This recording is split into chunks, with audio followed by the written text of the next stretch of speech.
Earning a living isn't work for Tuan Tran, it's an adventure. I always had a passion for shrimping. I always loved the Gulf.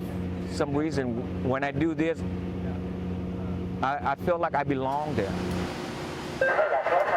Tran's family fished in Vietnam before they made their way to Port Arthur, Texas after the fall of Saigon.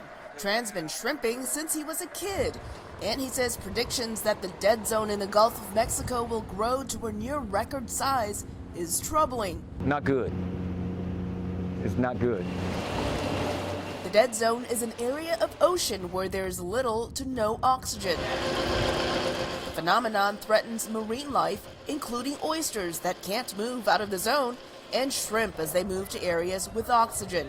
With such a bleak forecast, Tran relies on his faith to stay hopeful. We can only do so much and ask for his blessing. He'll take care of the rest. If I get worried just like Trey over JBS is saying, I won't have no sleep. Trey Pearson over at JBS Packing runs a shrimp processing business in Port Arthur. Very, very concerned as to what it'll actually do and how bad it really will be. We understand it's going to be real large this year. The National Oceanic and Atmospheric Administration predicts the dead zone in the Gulf of Mexico to span nearly 20,300 square kilometers, not far from the record set in 2017. Scientists say nutrient pollution runoff from farms is the main problem. Severe flooding in the Midwest sent runoff from farms south down the Mississippi River and into the Gulf of Mexico. That water comes out and it stimulates an algae to grow. Sunlight comes in, algae will get that sunlight, it will start growing, producing a lot of biomass, and then the algae does what algae will do. It lives and it dies, and then it sinks to the bottom. The bacteria that eats up the dead algae breathes in oxygen and breathes out carbon dioxide.